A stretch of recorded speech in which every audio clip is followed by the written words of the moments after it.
guys, welcome back to my channel. My name's Audrey, I'm 20 years old and I am on the autistic spectrum. So before we get started, make sure to like, comment, and subscribe and hit the notification bell so you don't miss one of my lovely videos. So let's get on with today's video. So today I had a different video planned, but then something happened this week. So I have a little story time for you about my dog experience. So Rosie is my dog right here in her plate, and we work on dog training every day. So if you don't know, as I said, I'm autistic and we're training for ESA, service dog kind of thing. We're still deciding, exactly if we're going to go full on service dog or just keep her ESA title. I'm really leaning towards service dog due to the new airline regulations of not allowing ESAs on flights. But that's a video for another time. So we do a lot of work on her place, and we do a various of different things on said place. And that time we were working on getting her to lie down. So the day before, we finally figured out how to get her to lie down, and that was really exciting for me and her. We were both really proud of each other. And with that being said, so the next day we went to try it again. But the difference with the day before was yesterday we were both awake and in a good mood, and it was brighter in the day. It wasn't 6 p.m. It was between 2 and 4. So we were both in a good headspace. We were feeling good, and we were both not tired, and we were both there and present and really in a good mood. Therefore, we both were succeeding. The next day, however, I was editing a video for you for like 4 or 6 hours.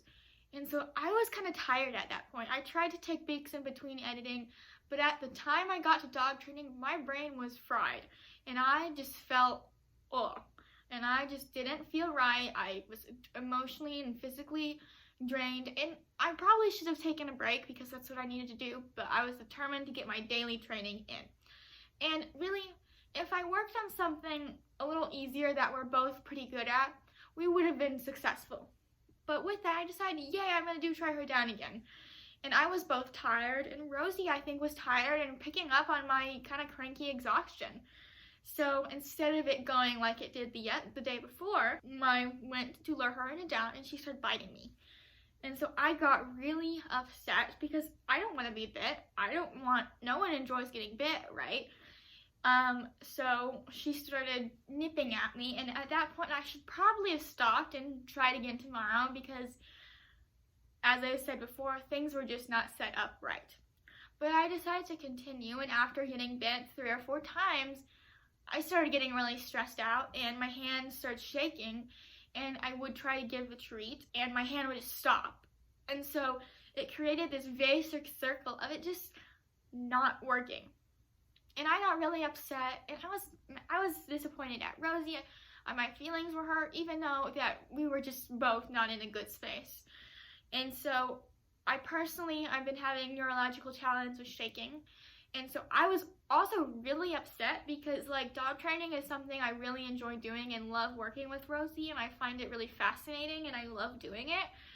And something that I was just able to do with not any issues before neurologically. I've had a few challenges along the way, but it's never, got to the point where it felt debilitating. So I was also upset with that. But here's the reality. I'm a very determined person, right?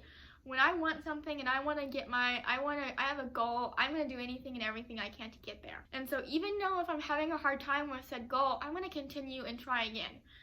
But the difference is I'm dealing with another living creature that has behavior and has emotions and has feeling the same emotions like I do too. And so even with me luring her into a down and her still ending up with the fool, that's reinforcing the biting. So at the end of the day, I should have never done that, and it just really was unsuccessful. But the next day we tried it again. Next day we ended up deciding, let's try again on this down. We were in a good mood. It was earlier in the day. It was 3, 4 o'clock.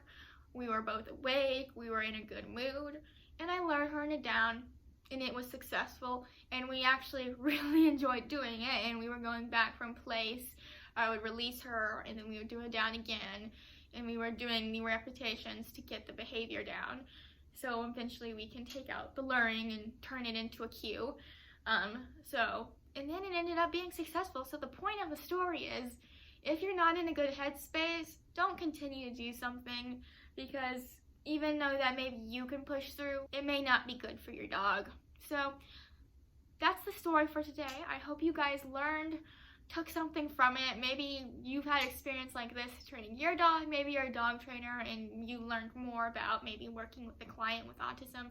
I feel like this was a very slight and very small reality of what it's like for me training. I could go in many detail of what it's like. I hope you guys enjoyed this video. I tried a different video editing style last on Tuesday, so let me know if you like that style, or I'm gonna try something a little different today. So let me know in the comments down below if you like how I did Tuesday's video or today's video, so I know kind of what you guys are liking. So make sure to like, comment, and subscribe, and hit the notification bell so you don't miss one of my lovely videos. Bye guys, see you guys next week.